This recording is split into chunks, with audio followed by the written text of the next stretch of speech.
तो प्रभात, मैं हूँ जगेंद्र राणा।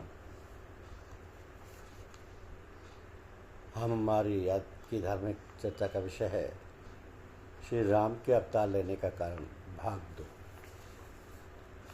तो हम जहाँ से समाप्त किया था वहीं से आगे बढ़ेंगे। तो राजा को 3 दिन युग के समान बीता, उसकी बुद्धि का पट्टी मुनि के चरणों में लगी रही। निश्चित समय जानकर पुरोहित बना हुआ राक्षस आया और राजा के साथ की हुई गुप्त सलाह के अनुसार उसने अपने सब विचार उसी सलाहकार को समझा कर कह दिए। संकेत के अनुसार गुरु को यानी उस रूप में पहचान कर राजा प्रसन्न हुआ। ब्रह्मवश उसे चेत न आ रहा कि वह तपस्विनी है, काल केतु राक्षस। उसने तुरंत 1 लाख उत्तम ब्राह्मणों को कुटुंब सहित निमंत्रण दे दिया। पुरोहित ने 604 प्रकार के भोजन, जैसा कि वेदों में वर्णन बनाए। उसने मायामयी रसोई तैयार की और इतने व्यंजन बनाए जिन्हें कोई गिन नहीं सकता।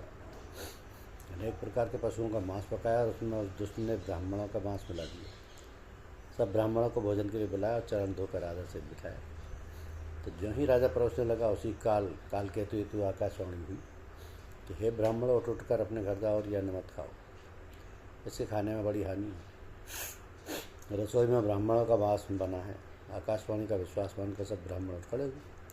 राजा व्याकुल हो गया, परंतु उसकी बुद्धि मुँह में भूल हुई थी। होनार बस उसके मुँह से एक बात भी ना निकली। तब ब्राह्मण क्रोध सहित बोल उठे। उन्होंने कुछ भी विचार नहीं किया। अरे मूर्ख राजा, तू जाकर परिवार सहित राक्षस हो। वे नीच क्षत्रिय, तूने तो परिवार सहित ब्राह्मणों को बुलाकर उन्हें नष्ट करना चाहता। ईश्वर ने हमारे धर्म की रक्षा की, अब तू परिवार सहित नष्ट होगा। 1 वर्ष के भीतर तेरा नाश हो जाए, तेरे कुल में कोई पानी देने वाला तक ना रहे। शाप सुनकर राजा भय के मारे अत्यंत व्याकुल हो गए। फिर सुंदर आकाशवाणी कि हे ब्राह्मणों, तुमने विचार कर शाप नहीं किया। राजा ने कुछ भी अपराध नहीं किया। आकाशवाणी सुनकर सब ब्राह्मण चकित हो गए। तब राजा भाग गया जहाँ भोजन बना था। देखा तो वहाँ ना भोजन था, ना रसोईया, न ब्राह्मण था। तब राजा मन में अपार चिंता करते हुए लौटा। उसने ब्राह्मणों को सब वृत्तांत सुनाया और बड़ा ही भयभीत और व्याकुल होकर वह पृथ्वी पर गिर पड़ा। तो हे राजन, यद्यपि तुम्हारा दोष नहीं है तो भी होनहार तो नहीं मिलता। ब्राह्मणों का शाप बहुत ही भयानक होता है, ये किसी तरह भी टाले नहीं टल सकता। ऐसा कहकर सब ब्राह्मण चले गए। नगरवासियों ने समाचार पाया तो वह चिंता करने और विधाता को दोष देने लगे, जिसने हंस बनाते बनाते को कर दिया। ऐसे पुण्यात्मा राजा को देवता बनना चाहिए था, सो राक्षस बना दिया। तो पुरोहित को उसके घर पहुंचाकर असुर कालकेतु ने कपटी तपस्वी की खबर दी। उस दुष्ट ने जहाँ तहाँ पत्र भेजे, जिसने सब बैरी राजा सेना सजा कर दौड़े और उन्होंने डंका बजाकर नगर को घेर लिया। नित्य प्रति अनेक प्रकार से लड़ाई होने लगी। प्रताप भानु के सब योद्धा शूरवीरों को करनी करके रण में ढील मरे। राजा भी भय सहित खेत रहा। तो सत्यकेतु के कुल में कोई नहीं बचा। ब्राह्मणों का शाप झूठा कैसे हो सकता है। शत्रु को जीत कर नगर को फिर से बचाकर सब राजा विजय और यश पाकर अपने अपने नगर को चले गए। अब याज्ञवल्क्य जी कहते हैं कि हे भरद्वाज, सुनो। विधाता जब जिसके विपरीत होते हैं तब उसके लिए धूल समेत पर्वत के समान भारी और कुचल डालने वाली, पिता यम के समान कालूप और रस्सी सांप के समान काट खाने वाली हो जाती है। तो हे मुनि सुनो, समय पाकर वही राजा परिवार सहित रावण नामक राक्षस हुआ। उसके 10 सिर और 20 भुजाएं थी और वह बड़ा ही प्रचंड शूरवीर था। तो अरमर्दन नामक जो राजा का छोटा भाई था, वह बल का धाम कुंभकर्ण हुआ। और उसका जो मंत्री था, जिसका नाम धर्मरुचि था, वो रावण का सौतेला छोटा भाई हुआ। उसका विभीषण नाम था। तो जिसे सारा जगत जानता है, वह विष्णु भक्त और ज्ञान विज्ञान का भंडार था। जो राजा के पुत्र और सेवक थे, वे सभी बड़े भयानक राक्षस हुए। वे सब अनेकों जाति के मनमाना रूप धारण करने वाले दुष्ट, कुटिल, भयंकर, विवेक रहित, निर्दयी, हिंसक, पापी और संसार भर को दुख देने वाले हुए। उनका वर्णन नहीं हो सकता। यद्यपि वे पुलस्त्य ऋषि के पवित्र, निर्मल और अनुपम कुल में उत्पन्न हुए, तथापि ब्राह्मणों के शाप के कारण वे सब पापरूप हुए। तो तीनों भाइयों ने अनेक प्रकार की बड़ी कठिन तपस्या की, जिसका वर्णन नहीं हो सकता। उनका उग्र तप देखकर ब्रह्मा जी उनके पास गए और बोले, हे तात, मैं प्रसन्न हूँ, वर मांगो। रावण ने विनय करके चरण पकड़कर कहा, हे जगदीश्वर, सुनिए। वानर और मनुष्य इन 2 जातियों को छोड़कर हम और किसी के मारे ना मरें, ये वर दीजिए। शिव जी कहते हैं कि मैंने और ब्रह्मा ने मिलकर उसे वर दिया कि ऐसा ही हो। तुमने बड़ा तप किया है। फिर ब्रह्मा जी कुंभकर्ण के पास गए। उसे देखकर उसके मन में बड़ा आश्चर्य हुआ। जो यह दुष्ट नित्य आहार करेगा तो सारा संसार ही उजाड़ हो जाएगा। ऐसा विचार कर ब्रह्मा जी ने सरस्वती को प्रणाम करके उसकी बुद्धि फेर दी। उसने 6 महीने की नींद मांगी। फिर ब्रह्मा जी विभीषण के पास गए और बोले, हे पुत्र वर मांगो। उसने भगवान के चरण कमलों में निर्मल निष्काम और अनन्य प्रेम मांगा। तो उनको वर देकर ब्रह्मा जी चले गए और वो तीनों भाई हर्षित होकर अपने घर लौट आए। तो मैं दानव की मंदोदरी नाम की कन्या परम सुंदरी और स्त्री में शिरोमणि थी। मैंने उसे लाकर रावण को दिया। उसने जान लिया कि राक्षसों का राजा होगा। अच्छी स्त्री पाकर रावण प्रसन्न हुआ और फिर उसने जाकर दोनों भाइयों का विवाह कर दिया। तो समुद्र के बीच में त्रिकूट नामक पर्वत पर ब्रह्मा का बनाया हुआ एक बड़ा भारी किला था। महान मायावी और निपुण कारीगर मैं दानव ने उसको फिर से सजा दिया। उसमें मणियों से जड़े हुए सोने के अनगिनत महल थे। जैसे नाग कुल के रहने की यानी पाताल लोक में भोगावतीपुरी है और इंद्र के रहने की स्वर्गलोक में अमरावतीपुरी है, उनसे भी अधिक सुंदर और बांकावा दुर्ग था। जगत में उसका नाम लंका प्रसिद्ध हुआ। उसे चारों ओर से समुद्र की अत्यंत गहरी खाई घेरे हुए। उसके मणियों से जड़ा हुआ सोने का मजबूत परकोटा है, जिसकी कारीगरी का वर्णन नहीं किया जा सकता। तो भगवान की प्रेरणा से जिस कल्प में जो राक्षसों का राजा या रावण होता है, वही शूर प्रतापी अतुलित बलवान अपनी सेना सहित उस पुरी में बसता है। तो वहाँ बड़े बड़े योद्धा राक्षस रहते थे। देवताओं ने उन सबका युद्ध में मार डाला। अब इंद्र की प्रेरणा से वहाँ कुबेर के 1 करोड़ रक्षक यानी यक्ष लोग रहते हैं। रावण को कहीं ऐसी खबर मिली, तब उसने सेना सजा कर किले को जा घेरा। उस बड़े विकट योद्धा और उसकी बड़ी सेना को देखकर यक्ष अपने प्राण लेकर भाग गए। तब रावण ने घूम फिर कर सारा नगर देखा। उसकी स्थान संबंधी चिंता मिट गई और उसे बहुत ही सुख हुआ। उस पुरी को स्वाभाविक सुंदर और बाहर वालों के लिए दुर्गमन मान करके रावण ने वहाँ अपनी राजधानी कायम रखी। तो योग्यता के अनुसार घरों को बांटकर रावण ने सब राक्षसों को सुखी किया। एक बार फिर वह कुबेर पर चढ़ दौड़ा और उसने पुष्पक विमान को जीत कर ले आया।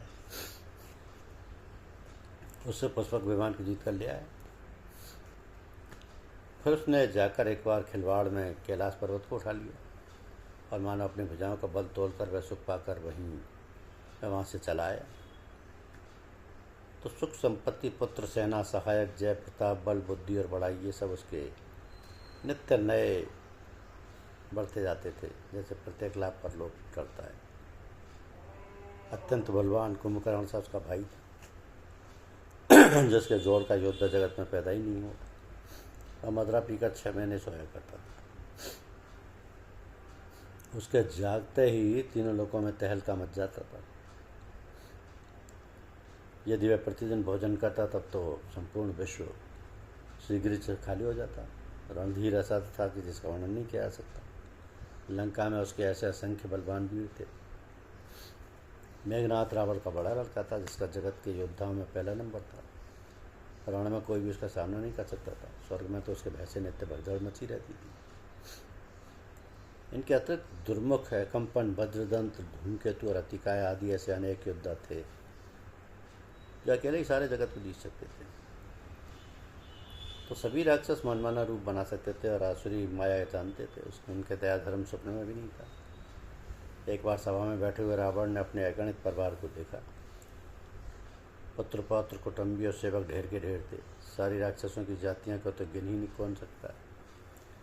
अपनी सेना को देखकर स्वभाव से ही अभिमानी रावण क्रोध और गर्व में सनी बाड़ी बोला, हे समस्त राक्षसों के दलों, सुनो, देवतागण हमारे शत्रु हैं। वे सामने आकर युद्ध नहीं करते, बलवान शत्रु को देखकर भाग जाते हैं। उनका मरण का एक ही उपाय हो सकता है, मैं समझा कर कहता हूँ। अब उसे सुनो। उनके बल को बढ़ाने वाले ब्राह्मण भोजन यज्ञ हवन और श्राद्ध इन सब में जाकर तुम बाधा डालो। भूख से दुर्बल और बलहीन होकर देवता सहज में आ जाएंगे, तब उनको मैं मार डालूंगा अथवा भली भांति अधीन करके सब पराधीन करके छोड़ दूंगा।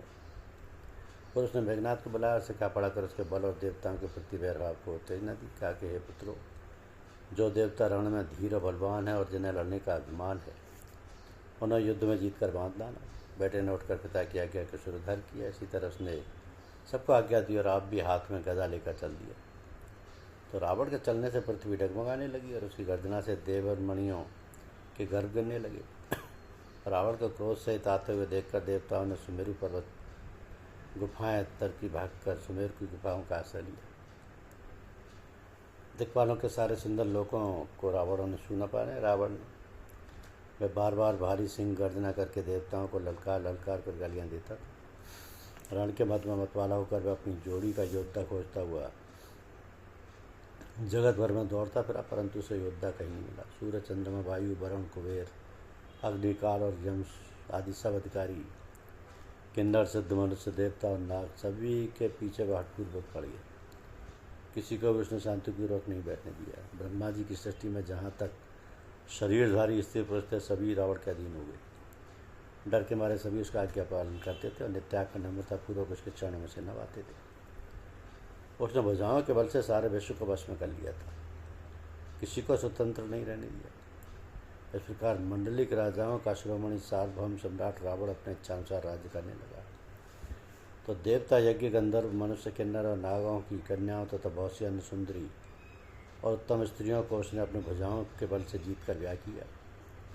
मेघनाथ से उसने जो कुछ कहा उसे अपने मेघनाथ ने मानो पहले से ही कर रखा था।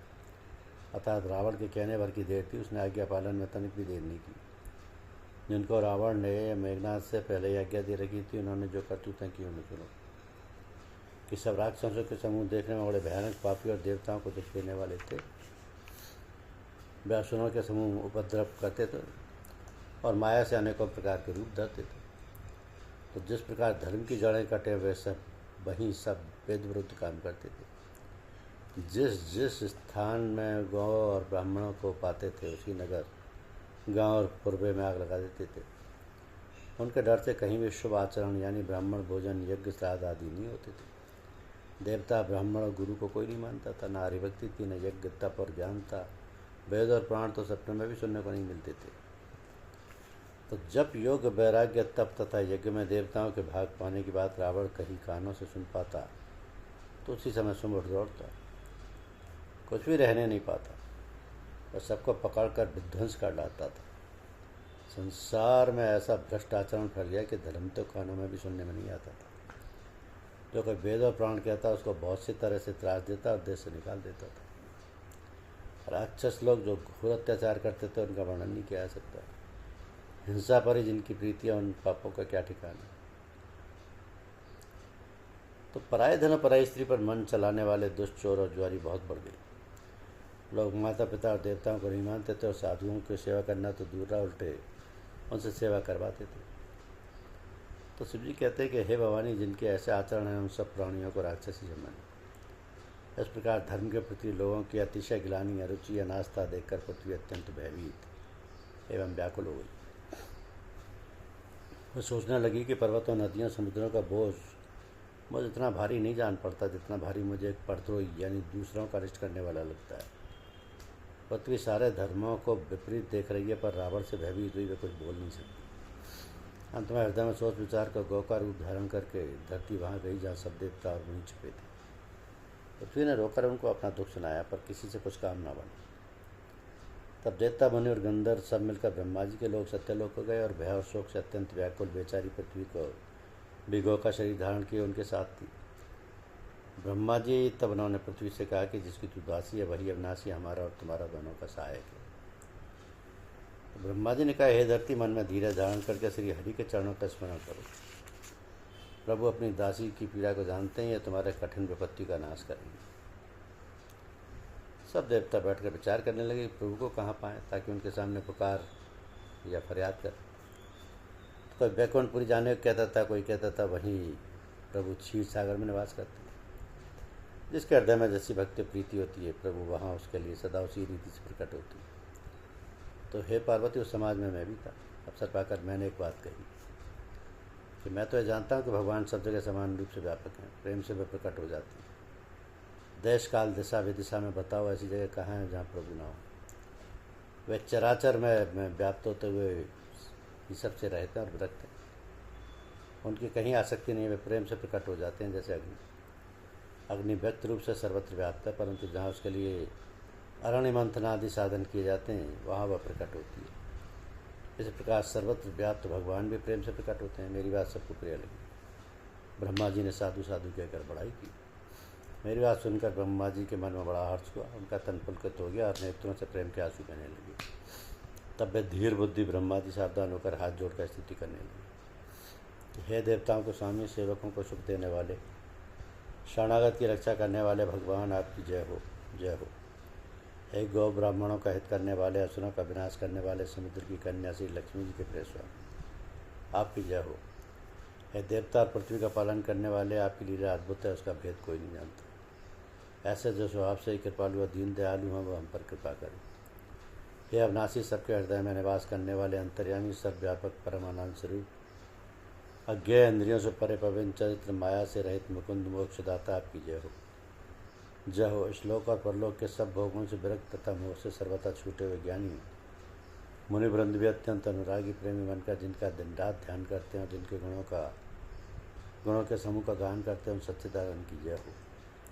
जिन्होंने बिना किसी दूसरे संगी अथवा सहायक के अकेले ही या स्वयं अपने को त्रिगुण रूप ब्रह्मा विष्णु स्वरूप बनाकर अथवा बिना किसी उपादान कारण के अर्थात स्वयं ही सृष्टि का भिन्न निमित्तोपादान कारण बनकर 3 प्रकार की सृष्टि उत्पन्न की। हे पापों का नाश करने वाले भगवान, हमारी सुध लें। हम न भक्ति जानते हैं न पूजा, जो संसार के जन्म मृत्यु के भय का नाश करने वाले, मुनियों को मन को आनंद देने वाले, विपत्तियों के समूह को नष्ट करने वाले हैं। हम सब देवताओं के समूह के मन वचन और कर्म से चतुराई करने की बांध छोड़कर उनकी शरण आए हैं। सरस्वती, वेद, शेष, जिय, संपूर्ण ऋषि कोई भी जिनको नहीं जानते, जिन्हें दीन प्रिय हैं, ऐसा वेद कहकर पुकारते हैं, वे ही भगवान हम पर दया करें। संसार रूपी समुद्र के मथने के लिए मंदराचल रूप सब प्रकार से सुंदर सगुणों के धाम और सुखों की राशिनाथ, आपके चरण कमलों में मुनि सिद्ध और सारे देवता भय से अत्यंत व्याकुल होकर नमस्कार करते हैं। देवता और पृथ्वी को भयभीत जानकर उनके स्नेहयुक्त वचन सुनकर शोक और संदेह को हारने वाली गंभीर आकाशवाणी रही कि हे मुनि सिद्ध और देवताओं के स्वामियों, डरो मत, तुम्हारे लिए मैं मनुष्य रूप धारण करूँगा और उदार सूर्यवंश में अंशों सहित मनुष्य का अवतार लूँगा। तो कश्यप और अदिति ने बड़ा भारी तप किया था, मैं पहले ही उनको वर दे चुका हूँ। वे ही दशरथ और कौशल्या के रूप में मनुष्यों के राजा होकर श्री अयोध्यापुरी में प्रकट हुए हैं। उन्हीं के घर जाकर मैं रघुकुल में श्रेष्ठ 4 भाइयों के रूप में अवतार लूँगा। नारद के सब वचन में सत्य करूँगा और अपनी पराशक्ति के सहित अवतार लूँगा। मैं पृथ्वी का सब भार हर लूँगा। हे देववृंद, तुम निर्भय हो जाओ। आकाश में ब्रह्म की वाणी को कान से सुनकर देवता तुरंत लौट गए, उनका हृदय शीतल हो गया। तब ब्रह्मा जी ने पृथ्वी को समझाया, वह भी निर्भय हुई, उसके जी में भरोसा आ गया। देवताओं को यही सिखाकर कि वानरों का शरीर धर धर कर तुम लोग पृथ्वी पर जाकर भगवान के चरणों की सेवा करो। ब्रह्मा जी अपने लोक को चले गए। सब देवता अपने अपने लोक को गए। पृथ्वी सहित सबके मन को शांति मिली। ब्रह्मा जी ने जो कुछ आज्ञा दी उससे देवता बहुत प्रसन्न हुए और उन्होंने वैसा करने में देर नहीं की। तो पृथ्वी पर उन्होंने वानर देह धारण की, उसमें अपार बल प्रताप था। सभी शूरवीर थे, पर्वत वृक्ष न कि उनके शस्त्र थे। वे धीर बुद्धि वाले वानर रूप देवता भगवान के आने की राह देखने लगे। तो वानर पर्वतों और जंगलों में जहाँ तहाँ अपनी अपनी सुंदर सेना बनाकर भरपूर छा गए। अब सुंदर चरित्र मैंने कहा, अब यह चरित्र सुनो जिसे बीच में ही छोड़ दिया था कि अवधपुरी में रघुकुल श्रोमणी दशरथ नाम के राजा हुए, जिनका नाम वेदों में विख्यात है। वे धर्म धुरंधर गुणों के भंडार ज्ञानी थे। उनके हृदय सारंग धनुष धारण करने वाले भगवान की भक्ति थी। उनकी बुद्धि उन्हीं में लगी रहती। उनकी कौशल्या आदि प्रिय रानियाँ सभी पवित्र आचरण वाली थीं। वह बड़ी विनीत और पति के अनुकूल थीं। श्री हरि के चरण कमलों में उनका दृढ़ प्रेम था। तो उन्हीं के परिवार में भगवान ने अवतार लिया श्री राम के रूप में। यह है श्री राम जी के अवतार का कारण। धन्यवाद।